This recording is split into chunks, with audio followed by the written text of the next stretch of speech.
Saludos para todos los estudiantes y profesores. En la actividad anterior, orientamos el estudio de las características morfofuncionales de la circulación sistémica o mayor, haciendo énfasis en las variaciones de la presión a lo largo de la misma y en las funciones de las venas.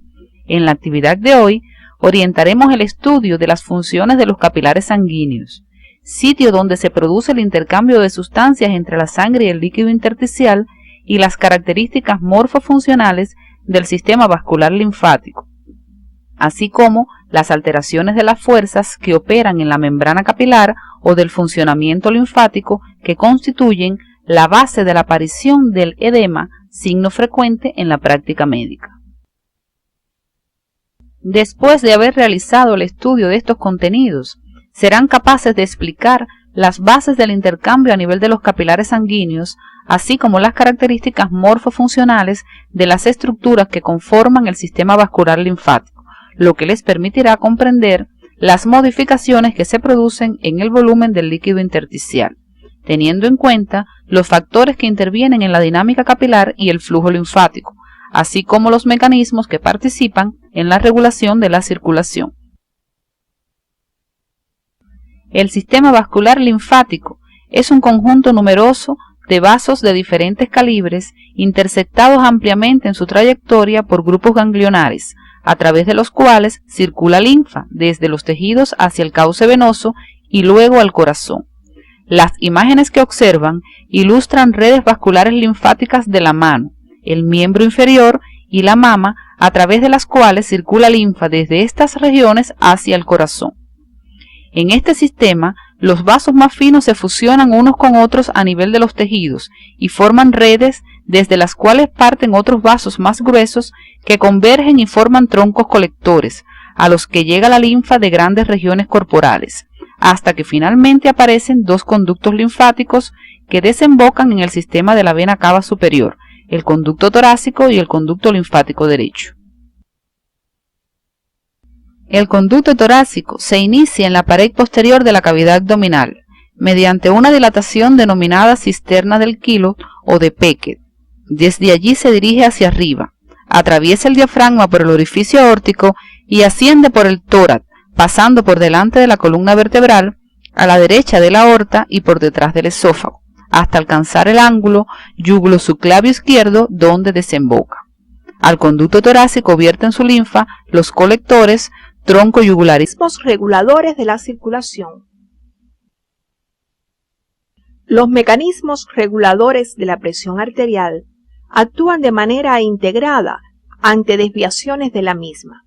No obstante, desde el punto de vista didáctico, se clasifican en los de acción rápida y a largo plazo.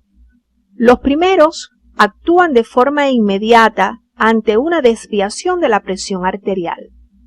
Dentro de este grupo, analizaremos los mecanismos nerviosos, los humorales y los intrínsecos. Dentro de los mecanismos a largo plazo, analizaremos el importante papel del sistema volumen líquido riñón, muy eficaz en dicha regulación. Los mecanismos nerviosos presentan gran importancia en la regulación rápida de la presión arterial. En primer lugar, por el tiempo en que actúan, y en segundo, porque pueden controlar gran parte de la circulación simultáneamente. Sin embargo, no son importantes en la regulación de la presión arterial a largo plazo, debido a su mecanismo de adaptación ante variaciones de la presión sostenidas en el tiempo. Dentro de los mecanismos nerviosos se estudian el reflejo vasoreceptor, reflejo quimiorreceptor, reflejos atriales y de la arteria pulmonar y la respuesta isquémica del sistema nervioso central. Los vasoreceptores se encuentran localizados en las paredes de los grandes vasos, especialmente en el arco de la aorta y la bifurcación de las arterias carótidas. Como su nombre lo indica, son receptores que se excitan cuando aumenta la presión, envían información al centro vasomotor y la respuesta motora a través de las divisiones del sistema nervioso autónomo, produciendo efectos sobre el corazón y los vasos sanguíneos. A continuación, puntualizaremos la actuación del mecanismo vasoreceptor ante variaciones de la presión arterial, ya que el mismo fue abordado como mecanismo regulador de la circulación. Si aumenta la presión arterial, se excitan los vasoreceptores. Estos envían señales al centro vasomotor, produciéndose inhibición simpática y excitación vagal. Ambos producen sobre el corazón disminución de la frecuencia cardíaca y fuerza de contracción. Por su parte, la inhibición simpática produce vasodilatación con disminución de la resistencia periférica total. Ambos factores disminuyen la presión arterial. Ahora, ¿qué importancia tiene este mecanismo en los cambios de postura? Cuando la presión arterial disminuye, como sucede cuando una persona se pone de pie, disminuye el ritmo de descarga de los vasoreceptores y con ello los estímulos enviados al centro vasomotor. En consecuencia, se produce excitación simpática e inhibición vagal, que sobre el corazón producen aumento de la frecuencia y fuerza de contracción. Por su parte, el estímulo simpático sobre los vasos aumenta la resistencia periférica total. Ambos factores aumentan la presión arterial garantizando el flujo sanguíneo a las estructuras del encéfalo y otros órganos vitales. Los quimiorreceptores presentan una localización muy similar a los vasoreceptores. Están irrigados por una arteria nutricia que los mantiene en contacto muy estrecho con la sangre arterial. Son muy sensibles a la disminución de oxígeno, aunque también pueden ser estimulados por el aumento de dióxido de carbono y el aumento de la concentración de iones de hidrógeno. En esta imagen pueden apreciar que el reflejo quimiorreceptor utiliza los mismos componentes del arco reflejo vasoreceptor. A la derecha se representa la actuación de este mecanismo.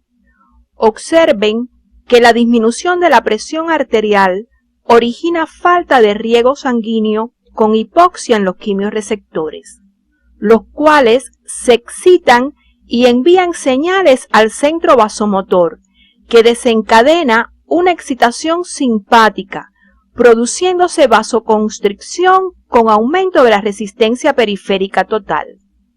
Además, aumenta la frecuencia cardíaca y fuerza de contracción, con aumento del gasto cardíaco. Estos dos factores, el aumento de la resistencia y el aumento del gasto cardíaco, aumentan la presión arterial. Este mecanismo solo se pone de manifiesto cuando la presión arterial media desciende a valores de 80 milímetros de mercurio. Tanto en los atrios como en las arterias pulmonares existen receptores de distensión denominados receptores de baja presión. Estos desempeñan un importante papel para minimizar las alteraciones de la presión arterial en respuesta a los incrementos del volumen sanguíneo. Si el volumen sanguíneo aumenta, ocurre distensión de los atrios, con lo cual se produce aumento de eliminación de orina por el riñón. A su vez, se incrementa la liberación de péptido natriurético atrial y disminuye la secreción de hormona antidiurética por el hipotálamo. Ambos factores contribuyen al aumento de la diuresis.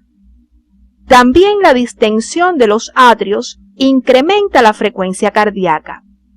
Recuerden que en el atrio derecho se encuentra el nodo sinoatrial, que constituye el marcapaso cardíaco. La mayor parte del control nervioso de la presión arterial se lleva a cabo por los reflejos estudiados. Sin embargo, cuando la presión arterial disminuye, a valores entre 15 y 20 milímetros de mercurio, se compromete el riego sanguíneo del centro vasomotor, con lo cual se produce una respuesta vasoconstrictora generalizada que se denomina respuesta isquémica del sistema nervioso central. Esta garantiza un aumento de la presión arterial cuando la misma desciende a valores letales. A continuación, analizaremos los mecanismos humorales, los cuales actúan en un tiempo relativamente corto. Existen varios mecanismos humorales que participan en la regulación de la presión arterial. No obstante, por su importancia, orientaremos el de la renina-angiotensina. Los demás deben estudiarlos en su bibliografía siguiendo las orientaciones del CD. La renina es una proteína con carácter enzimático, producida en el riñón, que actúa sobre una proteína plasmática denominada sustrato de renina y la convierte en angiotensina 1, la cual rápidamente se convierte en angiotensina 2 al pasar por los capilares pulmonares en presencia de una enzima convertidora. La angiotensina 2 persiste poco tiempo en sangre, siendo inactivada por la angiotensinasa. Durante su permanencia en sangre, la angiotensina 2 ejerce dos efectos: vasoconstricción y, en consecuencia, aumento de la presión arterial, y en un plazo más prolongado, retención de sodio y agua por los túbulos renales. En la presentación pueden observar que cuando la presión arterial disminuye, se produce renina. Esta participa en la formación de angiotensina 2, que produce vasoconstricción con aumento de la resistencia periférica total y aumento de la presión arterial. Más lentamente, la angiotensina 2 favorece la retención de sodio y agua en el riñón, con lo cual aumenta el volumen sanguíneo, la presión sistémica media de llenado y la presión arterial. Deben analizar en su estudio independiente cómo actúa este mecanismo si la presión arterial aumenta. Otros de los mecanismos de acción rápida son los intrínsecos. Los mecanismos intrínsecos actúan en un periodo de tiempo más prolongado que los nerviosos y son el desplazamiento líquido capilar y el mecanismo de relajación vascular de Alarman, que han sido abordados en actividades anteriores. Deben profundizar en su estudio siguiendo las orientaciones del CD. A continuación, abordaremos el mecanismo volumen líquido renal como mecanismo de regulación de la presión arterial a largo plazo. En la figura se muestra el efecto de la presión arterial sobre la eliminación de orina. Observen que a valores menores de 60 milímetros de mercurio, la eliminación es nula. Ahora, si aumenta la presión arterial, aumenta la eliminación urinaria como mecanismo compensador. El nivel de presión a largo plazo depende de dos factores: la ingestión de agua y sal y la capacidad renal para excretarlas. Observen que cuando la ingestión de agua y sal se corresponde con la eliminación, se alcanza un punto de equilibrio en el valor normal de la presión arterial media de 100 milímetros de mercurio. Analicen en su estudio independiente qué puede sucederle a la presión arterial cuando alguno de estos factores se comporta de manera predominante. Pueden auxiliarse de la bibliografía correspondiente de acuerdo al orientado en el CD. A continuación, analizaremos cómo actúa el mecanismo renal. Observen que si aumenta el volumen de líquido extracelular, aumenta el volumen sanguíneo, la presión circulatoria media de llenado, el retorno venoso y el gasto cardíaco. En consecuencia, aumenta la presión arterial. El incremento de la presión arterial actúa sobre el riñón, aumentando la eliminación urinaria. Ahora, si el ritmo de eliminación es mayor que los ingresos de agua y sal, el volumen de líquido extracelular disminuye. Analicen, siguiendo este orden, por qué la presión arterial disminuye.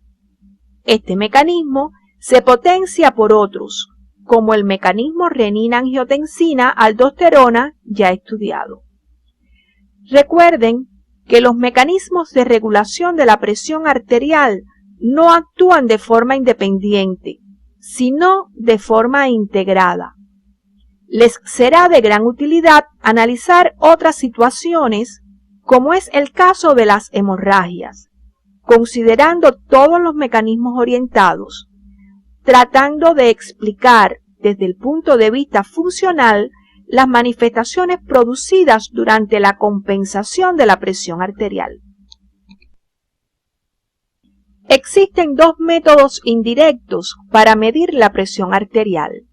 El método auscultatorio, que es el más utilizado, y el palpatorio. Cuando se mide la presión por el método auscultatorio en un adulto normal, la misma presenta un valor sistólico de 120 milímetros de mercurio y uno diastólico de 80 milímetros de mercurio. Deben profundizar en su estudio independiente siguiendo las orientaciones del CD. Después de orientar el estudio de los contenidos relacionados con la regulación de la presión arterial, analizaremos la regulación del gasto cardíaco y el retorno venoso. El gasto cardíaco es el volumen de sangre impulsado por el corazón cada minuto. Su valor en el adulto normal es de aproximadamente 5 litros por minuto. Varía ampliamente por varios factores como son el índice del metabolismo corporal, el ejercicio, la edad y la superficie corporal. El retorno venoso es la cantidad de sangre que fluye de las venas al atrio derecho cada minuto y en condiciones normales se corresponde con el gasto cardíaco. En condiciones normales no es el corazón el que controla el gasto cardíaco. Por el contrario, los controladores principales son los diversos factores de la circulación periférica que a su vez determinan el retorno venoso. El corazón bombea toda la sangre que le llega sin permitir un remanso en las venas, lo que ya conocemos como ley de Frank-Starling.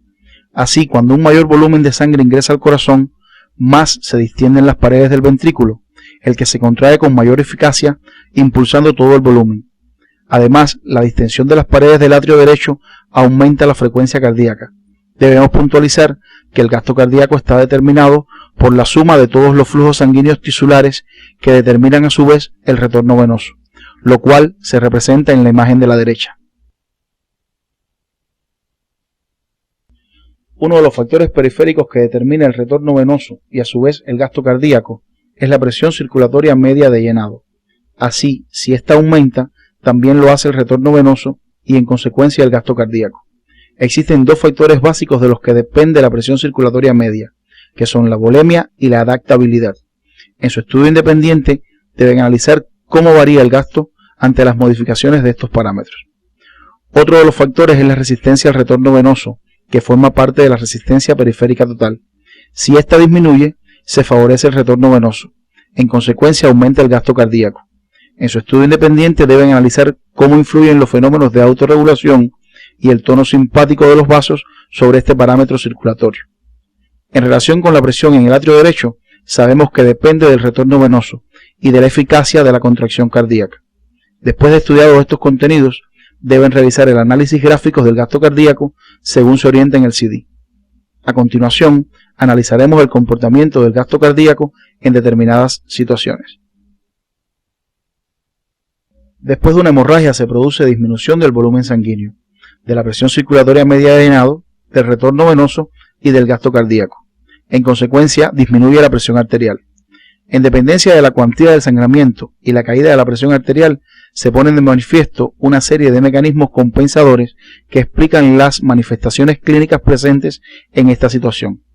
A continuación, analizaremos algunos, los que deben ser profundizados en su bibliografía y debatidos en su práctica docente.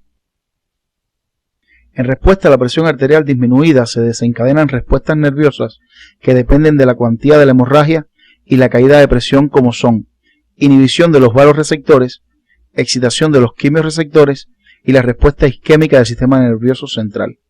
Como resultado se produce un estímulo simpático que aumenta la frecuencia y la fuerza de contracción del corazón, produce vasoconstricción con aumento de la resistencia periférica total, que explica la palidez que acompaña a este estado, y venoconstricción, que aumenta la presión circulatoria media de llenado. Esta aumenta el retorno venoso, que aumenta el gasto cardíaco, y la presión arterial tiende a la normalidad. Estos mecanismos se potencian por otros como los que exponemos a continuación. Como ya conocemos, siempre que la presión arterial disminuye, se desencadena el mecanismo renina-angiotensina, cuyo resultado es la vasoconstricción y la retención renal de sodio y agua, que contribuye a aumentar el volumen sanguíneo. Al disminuir la presión arterial, disminuye la presión capilar, con lo que predominan las fuerzas de resorción en el extremo venoso, que contribuye también a aumentar el volumen sanguíneo.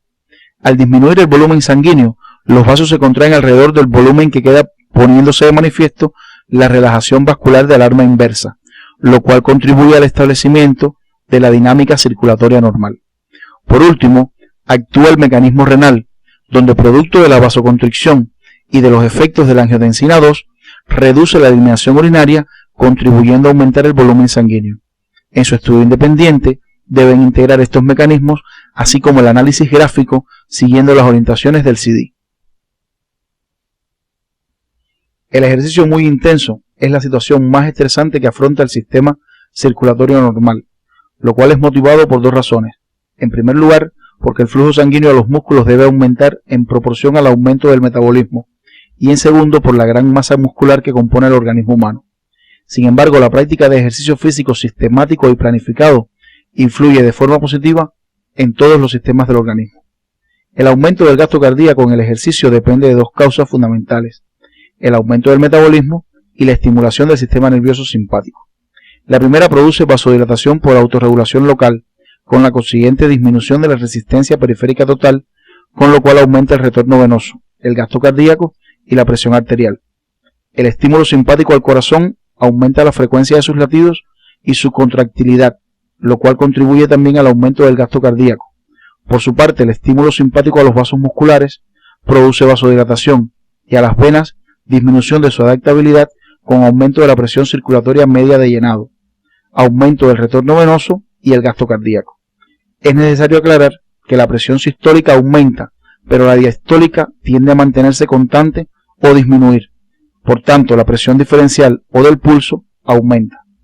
A continuación, analizaremos los mecanismos de regulación de los flujos sanguíneos pulmonar, coronario y cerebral.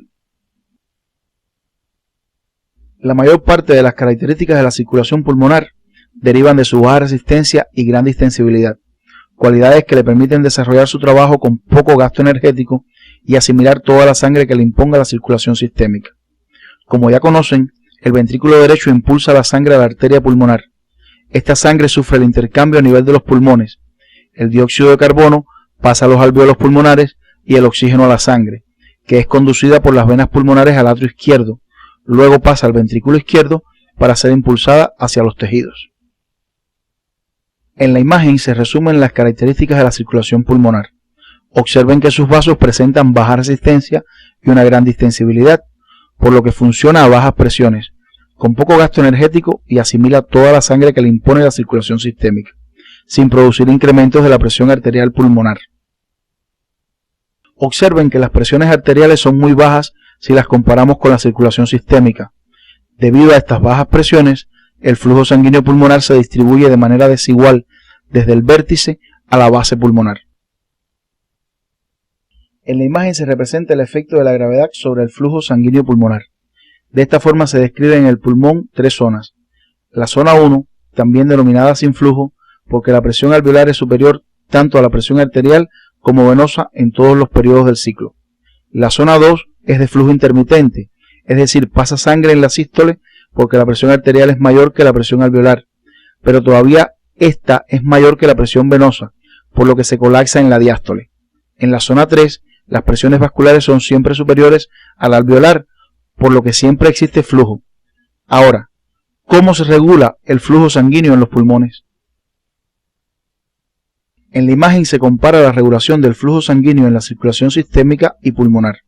Observen que en la circulación sistémica la hipoxia produce vasodilatación, aumentando el flujo a los tejidos.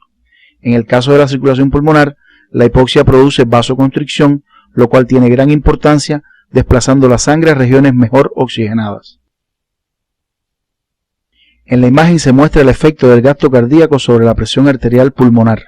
Observen que el aumento del gasto cardíaco, como sucede en el ejercicio, produce poca variación de la presión arterial pulmonar debido al aumento del número de capilares abiertos, distensión de los que estaban abiertos con aumento del flujo sanguíneo capilar, con lo cual disminuye la resistencia vascular.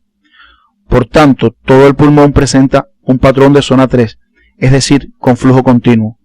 En su estudio independiente deben analizar el por qué la insuficiencia ventricular izquierda produce edema pulmonar. A continuación, orientaremos el estudio de la circulación coronaria.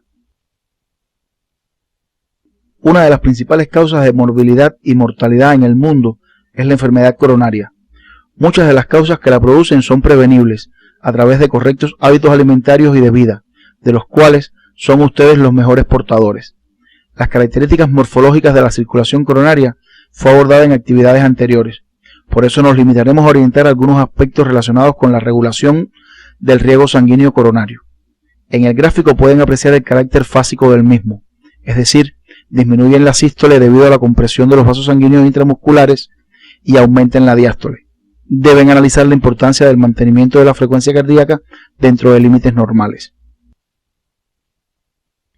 En la imagen se presenta un resumen de los factores que intervienen en el control del riego sanguíneo coronario. La autorregulación metabólica constituye el principal factor regulador. La demanda de oxígeno estimula la producción de sustancias vasodilatadoras que incrementan el flujo sanguíneo coronario. El otro mecanismo de regulación es el control por el sistema nervioso simpático. Los mediadores noradrenalina y adrenalina tienen un efecto directo provocando dilatación de los vasos sanguíneos intramusculares, con aumento del flujo sanguíneo coronario, pero además presentan un efecto indirecto, estimulando el corazón, con lo cual se produce aumento de la frecuencia cardíaca y la fuerza de contracción, que incrementan los requerimientos metabólicos del músculo. Deben profundizar en su estudio independiente, siguiendo las orientaciones del CD, analizando el efecto de la estimulación parasimpática sobre el flujo sanguíneo coronario. A continuación, orientaremos el estudio de la circulación cerebral. El cerebro es un órgano de importancia vital que presenta una desventaja posicional frente a la gravedad y gran susceptibilidad a la hipoxia, por lo cual los mecanismos de regulación del flujo presentan notable eficacia. El principal mecanismo es la autorregulación local del flujo, donde el exceso de dióxido de carbono o de hidrogeniones y la hipoxia producen vasodilatación con aumento del riego sanguíneo cerebral. Otro mecanismo que participa es el control por el sistema nervioso simpático, pero es poco importante en relación con el anteriormente mencionado. Después de orientar el estudio de la regulación de las funciones circulatorias, arribamos a las siguientes conclusiones. Los mecanismos reguladores de la presión arterial modifican el gasto cardíaco o la resistencia periférica total y actúan de manera integrada para evitar desviaciones de su valor normal, lo cual garantiza un flujo sanguíneo tisular adecuado. El gasto cardíaco es el factor más importante a considerar en relación con la circulación. Depende del retorno venoso y de los fenómenos de regulación en los tejidos.